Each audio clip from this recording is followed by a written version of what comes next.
ಇದು ಪ್ರಶ್ನೆಗಳನ್ನು ನಾನು ಸ್ಪಷ್ಟವಾಗಿ ಹೇಳಿದ್ದೀನಿ.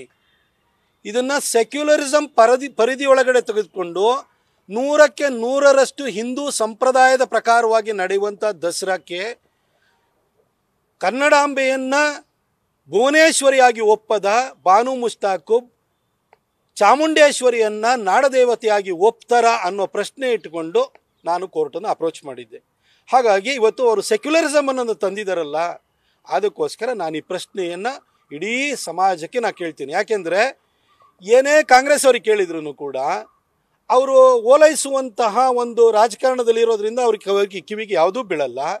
ಹಾಗೆ ಮಾತೆತ್ತಿರ ನಿಸಾರ್ ಅಹಮದ್ ಅಂತೇಳಿ ನಿಸಾರ್ ಅಹಮದ್ ಅವ್ರ ಬಗ್ಗೆ ಸ್ಪಷ್ಟನೆ ಕೊಟ್ಟಿದ್ರು ಕೂಡ ಕಾಂಗ್ರೆಸ್ಸಿನ ಮುಖ್ಯಮಂತ್ರಿಯವರ ಆದಿಯಾಗಿ ಅವರಲ್ಲಿರುವಂಥ ಸಚಿವ ಸಂಪುಟದ ಬಹಳಷ್ಟು ಸಚಿವರು ಇರ್ಬೋದು, ಶಾಸಕರು ಇರ್ಬೋದು, ಸರಸ್ವತಿಯ ಶಾಪಪುತ್ರರ ಥರನೇ ಪ್ರತಿಕ್ರಿಯಿಸ್ತಾ ಇರ್ತಾರೆ.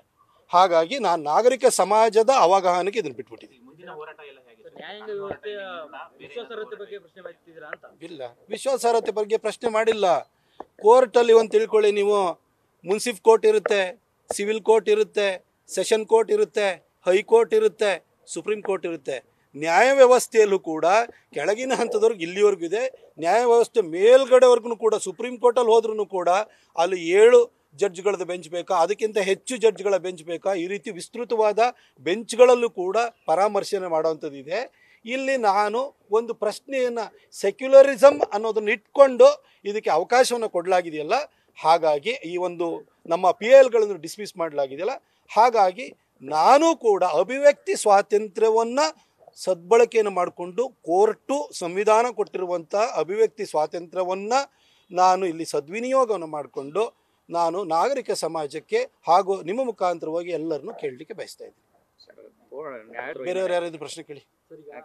ನೀವು ಹಿಂದೂ ಧರ್ಮಕ್ಕೆ ಜೊತೆಗೆ ಹಿಂದೂ ದೇವಾಲಯಕ್ಕೆ ಅರ್ಚಕರಿಗೆ ನೀವು ಏನೇನು ಮಾಡಿದ್ದೀರಾ ಅದನ್ನ ಡಿಬೇಟ್ ಮಾಡ್ಲಿಕ್ಕೆ ಬರ್ತೀರಾ ಅಂತ ನೇರವಾಗಿ ಪ್ರದೀಪ್ ಈಶ್ವರ್ ಅವರು ನಿಮಗೆ ಚಾಲೆಂಜ್ ಹಾಕಿದ್ದಾರೆ. ಬೇರೆ ಏನಾದರೂ ಇದ್ರು ಕೇಳಿ. ಆಮೇಲೆ ಒಂದು ಮಾತು ಹೇಳ್ತೀನಿ ನಿಮ್ಮಲ್ಲಿ. ನಮ್ಮಲ್ಲಿ ದಾಸರ ಪದ ಇದೆ, ಗುದ್ದಾಡಿದರೆ ಗಂಧದ ಜೊತೆ ಗುದ್ದಾಡಬೇಕು ಅಂತ, ಮೈಗೆ ಸುಗಂಧ ಆದರೂ ಅಂಟ್ಕೊಳ್ಳುತ್ತೆ ಅಂತ, ಹಂದಿಗಳ ಜೊತೆ ಗುದ್ದಾಡಬೇಡಿ ಅಂತ ಹೇಳ್ತೀರಿ, ಆಯಿತಾ? ಕೆಲವ್ರದ್ದು ಬಾಯೋ ಬಚ್ಚಲ ಮನೇನೋ ಅಂತ ನಮಗೆ ಅನುಮಾನ ಕಾಡುತ್ತೆ. ಅಂಥವ್ರ ಬಗ್ಗೆ ಎಲ್ಲ ಬಿಟ್ಬಿಡಿ.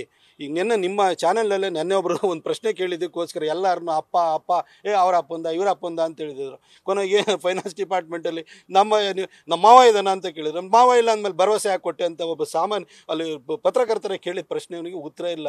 ಈ ಥರ ಕೂಗುಮಾರಿಗಳದೆಲ್ಲ ವಿಚಾರ ಬಿಡಿ. ಚರ್ಚೆಗೆ ಇವತ್ತಲ್ಲ, ನಾನು ಅವತ್ತು ಹೇಳಿದ್ದೀನಿ, ಸಂತೋಷ್ ಲಾಡ್ ಅವ್ರಿಗೂ ಹೇಳಿದ್ದೀನಿ, ಪ್ರಿಯಾಂಕಾ ಖರ್ಗೆ ಅವ್ರಿಗೂ ಹೇಳಿದ್ದೀನಿ, ಅಥವಾ ಕಾಂಗ್ರೆಸ್ನವ್ರು ನೀವು ಒಂದು ಟೀಮ್ ಕಟ್ಕೊಂಬನ್ನಿ, ನಾವು ಒಬ್ಬನೇ ಬರ್ತೀನಿ, ಎಲ್ಲ ವಿಚಾರದ ಬಗ್ಗೆ ಚರ್ಚೆ ಮಾಡೋಣ. ಆಗ ಆ ಡಿಬೇಟ್ನಲ್ಲಿ ನಾನೆಲ್ಲ ಉತ್ತರವನ್ನು ಕೊಡ್ತೀನಿ. ನಾನು ರೆಡಿ ಇದ್ದೀನಿ, ನೀವು ಯಾವ ಥರ ಕರೀರಿ.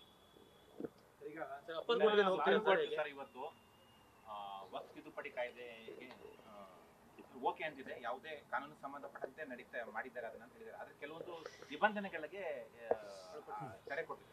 ನನಗೆ ಅದ್ರ ಬಗ್ಗೆ ಏನು ಮಾಹಿತಿ ಇಲ್ಲ. ನಾನೆಲ್ಲ ಮುಂಬೈಗೆ ಹೋಗಿದ್ದೆ, ಅಲ್ಲಿಂದ ಅಲ್ಲೊಂದು ಸ್ಪೀಚ್ ಇತ್ತು, ಅದು ಮುಗಿಸಿ ನಾನು ಬರ್ತಾ ಇದ್ದೀನಿ. ಅದನ್ನು ತಿಳ್ಕೊಂಬಿಟ್ಟು ವಿಷಯಕ್ಕೆ ಸಂಬಂಧಪಟ್ಟಂತೆ ಸಿದ್ದರಾಮಯ್ಯ ಅವರು ಕಮೆಂಟ್ ಮಾಡಿದ್ದಾರೆ, ನೀವು ಅಬ್ಸರ್ವ್ ಮಾಡಿದ್ದೀರಿ ಅಂತ ಅನ್ಕೋತೀವಿ.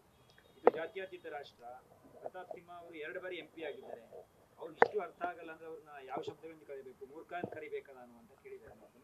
ಏನು ಬೇಕಾದ್ರೆ ಕರೀರಿ ಸರ್. ನಿಮ್ಮನ್ನು ಸೋಷಿಯಲ್ ಮೀಡಿಯಾದಲ್ಲಿ ಏನೇನು ಕರೀತಾರೆ ಅಂತ ಒಂದ್ಸರಿ ಕಾಮೆಂಟ್ಸ್ ತೆಗೆದು ನೋಡಿ. ನಿಮ್ಮನ್ನು ಏನೇನು ಕರೀತಾರೆ ಅಂತ ಹೇಳಿರಿ, ನೀವು ಮುಖ ಮುಚ್ಕೊಂಡು ಓಡಾಡಬೇಕಾಗುತ್ತೆ. ಆ ಥರ ಕಾಮೆಂಟ್ಸ್ ನಿಮಗಿರುತ್ತೆ.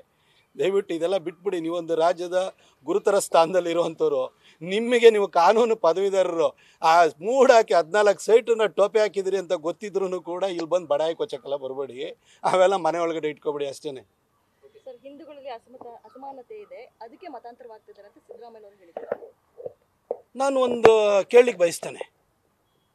ಹಿಂದೂಗಳಲ್ಲಿ ಅಸಮಾನತೆ ಇದೆ, ತಾರತಮ್ಯ ಇದೆ ಅನ್ನೋ ಕಾರಣಕ್ಕೆ ಕ್ರೈಸ್ತರಾಗಿಯೋ ಮುಸಲ್ಮಾನರಾಗಿಯೋ ಕನ್ವರ್ಟ್ ಆದರು ಅಂತ ತಿಳ್ಕೊಳ್ಳಿ.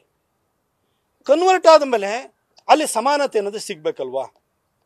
ಕನ್ವರ್ಟ್ ಆದಮೇಲೆ ಕನ್ವರ್ಟ್ ಆಗಿರುವಂಥ ನಮ್ಮ ಕಾಲೋನಿಯ ಜನರಿಗೆ ಜೊತೆ KJ George, Margaret Alva, Oscar Fernandes ಇಂಥವರೆಲ್ಲ ಸಂಬಂಧ ಬೆಳೆಸ್ಬೇಕು ತಾನೆ, ಸಮಾನತೆ ಸಿಗಬೇಕಲ್ವಾ? ಸಂಬಂಧ ಬೆಳೆಸ್ತಿದ್ದೀರಾ? ಅಲ್ಲಿ ಹೋಗಿ ಕನ್ವರ್ಟ್ ಆಗಿ ಆದ್ಮೇಲೂ ಕೂಡ ಜೀಸಸ್ದು ಏನು ಹೇಳಿ, ಜೀಸಸ್ ಹುಟ್ಟಿರುವುದು ಜಗತ್ತಿನ ಪಾಪ ಪರಿಹಾರಕ್ಕಂತೆ. ನೀವು ಜೀಸಸ್ಸನ್ನು ನಂಬಿದರೆ ನಿಮ್ಮ ಪಾಪ ಪರಿಹಾರ ಆಗುತ್ತಂತೆ. ಇವರೆಲ್ಲರೂ ಕೂಡ ಕನ್ವರ್ಟ್ ಆಗೋಗ್ಬಿಟ್ರಲ್ಲ. ಕನ್ವರ್ಟ್ ಆದಮೇಲೂ ಕೂಡ ಆದಿ ಕರ್ನಾಟಕ ಕ್ರೈಸ್ತ, ಬಲಿಜ ಕ್ರೈಸ್ತ, ಗೌಡ ಕ್ರೈಸ್ತ, ಲಿಂಗಾಯತ ಕ್ರೈಸ್ತ, ಬ್ರಾಹ್ಮಣ ಕ್ರೈಸ್ತ, ಅದರಲ್ಲಿ ಮಾಧ್ವ ಕ್ರೈಸ್ತ, ಅಲ್ಲಿ ಯಾಕೆ ಬಂತು? ಸಮಾನತೆ ಸಿಕ್ಕಾಗಿದೆಯಲ್ಲ ಸರ್. ಸಮಾನತೆ ಸಿಕ್ಕಾದ್ಮೇಲೆ ಅವ್ರನ್ನ ರಿಸರ್ವೇಷನ್ ಪರಿಧಿಯಿಂದ ಆಚೆಡ್ಬೇಕಲ್ವಾ? ನೀವು ಜಾತಿ ಗಣತಿ ಒಳಗಡೆ ಮತ್ತೆ 47 ಸಬ್ ಕಾಸ್ಟ್ಗಳು ಏನು ಹಿಂದೂ ಸಬ್ ಕಾಸ್ಟ್ಗಳನ್ನ ಅದಕ್ಕೆ ಮುಂದಕ್ಕೆ ಕ್ರಿಶ್ಚಿಯನ್ ಅಂತ ಸೇರಿಸ್ಕೊಂಡು ಯಾಕೆ ಮಾಡಿದ್ರಿ? ಸಮಾನತೆ ಅಲ್ಲಿ ಸಿಗಬೇಕಿತ್ತಲ್ಲ ಸರ್. ಸಿದ್ದರಾಮಯ್ಯನವರಿಗೆ ಪ್ರಾಬ್ಲಮ್ ಏನಾಗಿದೆ ಅಂತಂದರೆ, ಸಿದ್ದರಾಮಯ್ಯನವರು ಮೂಲತಃ ಒಬ್ಬ ಕುರುಬ ಜನಾಂಗಕ್ಕೆ ಸೇರಿದಂಥವ್ರು. ಹಾಗೆ ಜೀಸಸ್ ಕ್ರೈಸ್ಟ್ ಕೂಡ ಕುರುಬನೇ, ಗುಡ್ ಶೆಫರ್ಡ್. ಪಾಪ ಅವ್ರಿಗೆ ಏನು ಅನಿಸ್ಬಿಟ್ಟಿದೆ ಅಂತಂದರೆ, ಯಾರ್ಯಾರು ಕನ್ವರ್ಟ್ ಆಗ್ತಾರಲ್ವಾ ಅವರೆಲ್ಲರೂ ಕೂಡ ಒಂದ್ಸರಿ ಕನ್ವರ್ಟ್ ಆದರೆ ನಮ್ಮ ಕುರುಬರು ಆಗ್ಬಿಡ್ತಾರೆ ಅಂತ ತಿಳ್ಕೊಂಡಿದ್ದಾರೆ ಅವರು. ಅವರೆಲ್ಲ ನನಗೆ ಓಟ್ ಹಾಕ್ತಾರೆ, ಅದಕ್ಕೋಸ್ಕರ ಅವ್ರಿಗೆಲ್ಲ ಅವಕಾಶ ಕೊಡೋಣ, ಅದಕ್ಕೆ ಮತಾಂತರ ನಿಷೇಧ ಕಾಯ್ದೆನೆಲ್ಲ ವಾಪಸ್ ತಗೊಳ್ಳೋಣ ಅಂತ ಹೊರಟಿದ್ದಾರೆ ಸಿದ್ದರಾಮಯ್ಯನವರೇ. ನೀವು ನಿಮ್ಮ ಇಸ್ಲಾಮಲ್ಲಿ ಕ್ರಿಶ್ಚಿಯಾನಿಟಿ ಎರಡಲ್ಲೂ ಕುರುಬರ ಹಿನ್ನೆಲೆನೇ ಇರೋವಂಥದ್ದು ತೆಗೆದು ನೋಡಿ. ಅವರೆಲ್ಲರೂ ಕನ್ವರ್ಟ್ ಆಗಿ ಅವ್ರ ಸಂಖ್ಯೆ ಜಾಸ್ತಿ ಆದಮೇಲೆ ಫಸ್ಟು ನಿಮ್ಮ ಮನೆಗೆ ಕಲ್ಬಿಸಾಡ್ತಾರೆ, ಫಸ್ಟು ನಿಮ್ಮನ್ನ ಮೇಲೆ ದಾಳಿ ಮಾಡ್ತಾರೆ. ಇವತ್ತು ಗತಿಲ್ಲ, ನಿಮ್ಮನ್ನು ಬಳಸ್ಕೊಳ್ತಾ ಇದ್ದಾರೆ. ನೀವು ಅದನ್ನು ಅರ್ಥ ಮಾಡಿಕೊಳ್ಳೋದಲ್ಲೇ ಇವಾಗ ಈ ಥರದೆಲ್ಲ ಪಾಠ ಹೇಳಲಿಕ್ಕೆ ಹೋಗ್ಬಿಡಿ.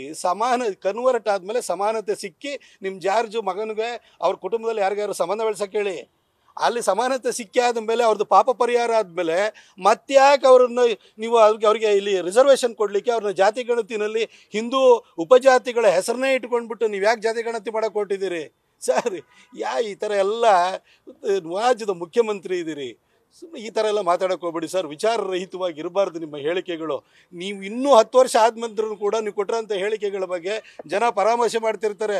ನೀವು ಸೋನಿಯಾ ಗಾಂಧಿಯವರನ್ನೇ 2006ಕ್ಕಿಂತ ಮೊದಲು ಅವಳು ಇವಳು ಮುಂಡೆ ಗಂಡಸತ್ತವಳು ಅಂತ ಹೇಳ್ತಿದ್ರಿ. ಜನ ಇವತ್ತು ನೆನಪು ಮಾಡ್ಕೊಳ್ತೀರಿ, ಇವತ್ತು ಬಂದು ಅವಳು ನದಿ ದೇವತೆ ಅಂತ ಮೇಡಮ್ ಬಗ್ಗೆ ಹೇಳ್ತಾ ಇರ್ತೀರಿ. ಜನ ಇದು ದಾಖಲೆ ರೂಪದಲ್ಲಿ ಇರುತ್ತೆ ಸರ್. ಸಾರ್ವಜನಿಕ ಜೀವನದಲ್ಲಿ ಇರುವಂಥವ್ರು ನಾವು ಮಾತುಗಳನ್ನು ಅಳೆದು ತೂಗಿ ಆಡಬೇಕಾಗುತ್ತೆ. ಪ್ರತಾಪ್ ಸಿಂಹನು ವೈಯಕ್ತಿಕವಾಗಿ ಬೈತೀರ, ಬೈಕಳಿ ಸರ್, ನನಗೇನು ಬೇಜಾರೇ ಇಲ್ಲ. ಆದರೆ ವಿಚಾರಗಳ ಬಗ್ಗೆ ಮಾತಾಡಬೇಕಾದ್ರೆ ತರ್ಕಬದ್ಧವಾಗಿ ಮಾತಾಡೋದನ್ನು ರೂಢಿಸ್ಕೊಳ್ಳಿ ಸರ್. ಕೊಡಪ್ಪ ಕೇಳ್ತೀನಿ. ಒಳ್ಳೆ ನಾನು ಪ್ರತಾಪ್ ಸಿಂಹ ಜೊತೆ ಸೇರ್ಕೊಂಡು ಅಂತ ಹೇಳಿಕೆ ಒಂದೇ ದಿನದಲ್ಲಿ ಬದಲಾಯಿಸ್ಬಿಟ್ಟು ಕಟ್ಟೋದಿಲ್ಲ ಅಂತ ಹೇಳಿದ್ದಾರೆ. ಹೈಕಮಾಂಡ್ ಅವರು ನನಗೆ ಕರೀತಾರೆ, ನಾನು ಯಾಕೆದ್ರಲ್ಲಿ ನಾನು ಯಾರಿಗೂ ಅದ್ರಲ್ಲಿ ನೋಡಿ ಒಂದು ಹೇಳ್ತೀನಿ. ನಮ್ಮಪ್ಪ 1968ರಲ್ಲಿ ಜನಸಂಘದ ಗುರುತಾದ ದೀಪದ ಸಿಂಬಲ್ನಲ್ಲಿ ಗೆದ್ದು ಹಾಸನ ಜಿಲ್ಲೆಯಲ್ಲಿ ಪಂಚಾಯತಿ ಚೇರ್ಮನ್ ಆದಂಥ ಮೊದಲನೇ ವ್ಯಕ್ತಿ. 10 ವರ್ಷ ಪಂಚಾಯತಿ ಚೇರ್ಮನ್ ಆದರು, ಹೀಗೆ ಕೆಲಸವನ್ನು ಮಾಡಿದರು. ಬಿ ವಿ ಶಿವಪ್ಪನವರು ಯಾವತ್ತು BJPನ ಬಿಟ್ಟು ಕಾಂಗ್ರೆಸ್ಸಿಗೆ ಹೋದ್ರು ಅವತ್ತು ನಮ್ಮಪ್ಪ BJPಲೇ ಇದ್ದರು, BB ಶಿವಪ್ಪನವ್ರು ಹಿಂದೆ ಹೋಗಲಿಲ್ಲ. ಹಾಗೆ ನನ್ನ ಕೌಟುಂಬಿಕ ಹಿನ್ನೆಲೆನೇ ಜನಸಂಘ RSS ಆಗಿದೆ. ನಾನು ಈ ಪಕ್ಷಕ್ಕೆ ಬದ್ಧನಾಗಿರುವಂಥವನು. ನಾನು ಯಾವುದೇ ಪಕ್ಷಕ್ಕೆ ಹೋಗೋದಾಗಿದ್ದರೆ ಕಳೆದ ಲೋಕಸಭಾ ಚುನಾವಣೆಯಲ್ಲೇ ಮೊನ್ನೆನೂ ಹೇಳಿದೆ ನಾನು ಡಿಬೇಟಲ್ಲಿ, ಅವತ್ತೇ ನಾನು ನಿಜ ಪಡಿಬೇಕಿತ್ತು. ನಾನು ರಾಜಕೀಯ ಮಹತ್ವಾಕಾಂಕ್ಷೆಯಿಂದ ರಾಜಕಾರಣಕ್ಕೆ ಬಂದಿಲ್ಲ. ನಾನು ಮೂಲತಃ ಒಬ್ಬ ಪತ್ರಕರ್ತ, ಸಮಾಜಕ್ಕೆ ಒಳ್ಳೇದು ಮಾಡಬೇಕು ಅಂತ ಬಂದಿದ್ದೀನಿ. ಅಧಿಕಾರ ಇರಲಿ ಬಿಡಲಿ, ಇವತ್ತು ನೋಡಿ ನೀವು ಕರೆದು ಮಾತಾಡಿಸ್ತಿದ್ರಿ, ಅಧಿಕಾರ ಇಲ್ಲ. ನಾನು MLA ಇನ್ನೂ ಅಲ್ಲ, MP ಅಲ್ಲ, BJP ಅಧ್ಯಕ್ಷನೂ ಅಲ್ಲ, ಬೂತ್ ಅಧ್ಯಕ್ಷನೂ ಅಲ್ಲ ನಾನು. ಆದರೂ ನಾನು ಮಾತಾಡಿಸ್ತೀರಿ. ನಮ್ಮ ಮಾತುಗಳು ಜನಕ್ಕೆ ರುಚಿಸುವಂತಿದ್ರೆ, ಜನರ ಅಭಿಪ್ರಾಯಗಳಿಗೆ ಪೂರಕವಾಗಿದೆ ಅಂತೇಳಿ ಇವತ್ತು ನೀವು ಕರೆದು ನಾನು ಮಾತಾಡಿಸ್ತಿದ್ದೀರಿ. ಇಷ್ಟು ಗೌರವ ಪ್ರೀತಿ ಸಿಗ್ತಾ ಇದೆ. ಇದಕ್ಕಿಂತ ಇನ್ಯಾವುದೋ ಹುದ್ದೆಗಳ ಹಿಂದೆ ಹೋಗಿ ನಾನಿನ್ಯಾವುದೋ ಪಕ್ಷ ಕಟ್ಟುವಷ್ಟು ದೊಡ್ಡ ಮನುಷ್ಯ ನಾನಂತೂ ಅಲ್ಲ. ನಾನು ಹಾಗಾಗಿ ಯತ್ನಾಳರಿಗೂ ಕೂಡ ನಾನು ಹೇಳ್ತೀನಿ ಸರ್, ನಿಮ್ಮ ಬಗ್ಗೆ ನಮಗೆ ಪ್ರೀತಿ, ವಿಶ್ವಾಸ, ಗೌರವ ಎಲ್ಲ ಇದೆ. ಆದರೆ ಈ ಥರದ್ದು ರಾಜಕೀಯ ಉದ್ದೇಶ ನೀವು ದೊಡ್ಡ ದೊಡ್ಡ ನಾಯಕರುಗಳು ಏನು ಮಾಡ್ತಿರೋ ಗೊತ್ತಿಲ್ಲ. ಆದರೆ ನಾನು BJPಯ ಸಾಮಾನ್ಯ ಕಾರ್ಯಕರ್ತನಾಗಿ ಜೀವನ ಪರ್ಯಂತ ಇರ್ತೀನಿ ಸರ್. ನ್ಯೂಸ್ ಫಸ್ಟ್, ನಿರ್ಭೀತಿಯಿಂದ ನಿಮ್ಮ ಪರವಾಗಿ.